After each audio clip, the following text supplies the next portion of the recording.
they're students, so all they know, they're learning by doing.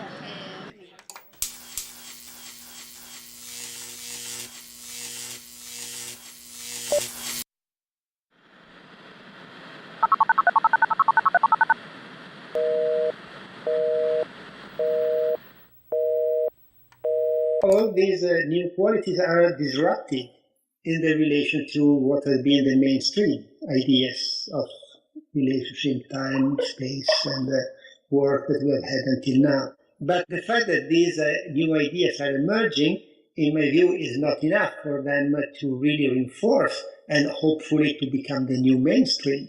So this is simply the seed, the possibility to start a discussion on which artists, intellectual and designer, that are a little bit both, artist and intellectual, could play a very important role to amplify these weak signals and to create something that could be stronger, as idea of which kind of qualitative time relationship systems kind of work we want to have for the future. I think video certainly contribute to that. There is a really rapidly growing interest and awareness in the sustainability of food we consume among the consumers, right? So it is really the movement that started from the consumer side, and because there is a demand, the supply is also catching up. So this organic and local food market in Korea is growing really fast, and that is, I think, partly due to the media. The media that, promoted this notion of organic and sustainable food consumption. It is more direct, and actually it's easier to understand. Yeah, you can be more powerful in delivering the message, especially when you want to promote it to the audience that you don't know. I think the video speaks for itself. For me, the focus at the moment is on enabling people to experiment. I see, in a certain way, the movies now as the very, very first step of the experimentation.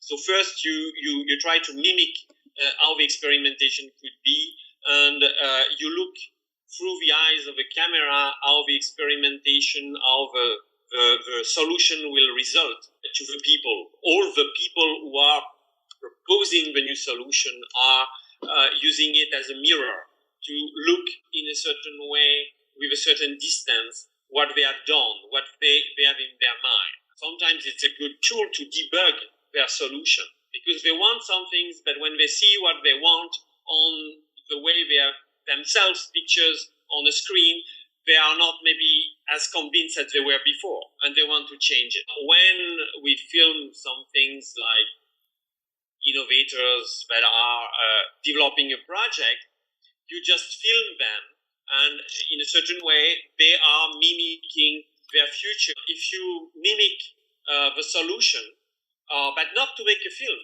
you mimic the solution because you mimic the solution between the stakeholders, then the first vision of the solution is there, and it's the first step for the implementation. I see that in making scenarios or visions with a camera, the next step is to get rid of the camera and just to make the scenario. Social innovation for me is participation of civil society in decision and policies. So, for speaking not such in general terms, social innovation for me is to create a campaign where we can ask people to express themselves, for example. Well, I think documentation and audiovisual content is a privileged way to capture transformations, and that can be directly related to social innovation. And it's it's not just the goal to produce a video clip, but transform society somehow. And I think it's working interestingly well. The problem is that at the same time, sometimes, with a result of 6 months, there is an illusion there is a change, and sometimes social changes are very slow.